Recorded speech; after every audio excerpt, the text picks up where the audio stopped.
সম্প্রতি সরকারি চাকরি সংশোধন অধ্যাদেশ জারি হওয়ার পর থেকেই এটি বাতিলের দাবিতে বিক্ষোভ করে আসছেন সচিবালয় কর্মকর্তা কর্মচারী ঐক্য ফোরাম।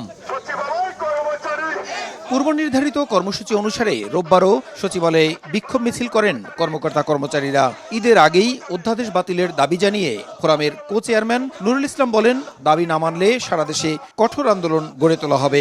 হাসি মুখে খুশি মনে আমরা ঈদ করতে যেতে পারি, আর যদি তা না হয় এই আন্দোলন এমন দুর্বার গতিতে চলবে যে আমরা সারা দেশব্যাপী অত্যন্ত দুর্বার গতিতে আন্দোলন চলবো, যে এই দাবির সাথে হয়তো আমরা বাধ্য হব অন্যান্য দাবি অ্যাড করতে। এদিন মিছিল নিয়ে খাদ্য ও ভূমি, পরিবেশ ও বন এবং বিদ্যুৎ জ্বালানি ও খনিজ সম্পদ উপদেষ্টার কাছে অধ্যাদেশ বাতিলের দাবিতে স্মারকলিপি দেন ঐক্য ফোরাম নেতারা। খাদ্য ও ভূমি উপদেষ্টা আলিমা মজুমদার স্মারকলিপি গ্রহণ করে বলেন, এটি কোনো একক উপদেষ্টার বিষয় নয়। সচিবদের সমন্বয়ে গঠিত কমিটি এ নিয়ে পর্যালোচনা করছে।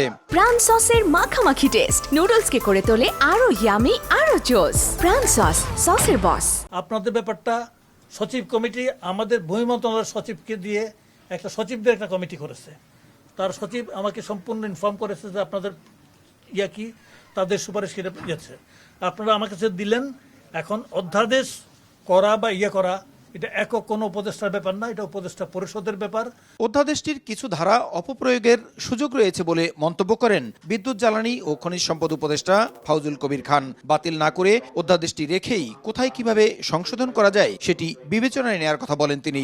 এই যে অধ্যাদেশটার যে অপপ্রয়োগের যে সম্ভাবনা আছে সেগুলোকে অ্যাড্রেস করা যায় কিনা, তো সেটাও আপনারা একটু যদি মাথায় রাখেন তাহলে ভালো হয়। কিন্তু এটাতে যে একটা ডিফেক্ট আছে, ইনহেরেন্ট একটা ডিফেক্ট আছে, সেটা সম্পর্কে কিন্তু আমরা সম্পূর্ণ সচেতন।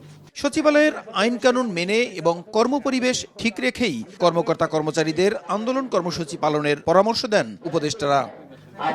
প্রসূন আশিস, সময় সংবাদ, ঢাকা।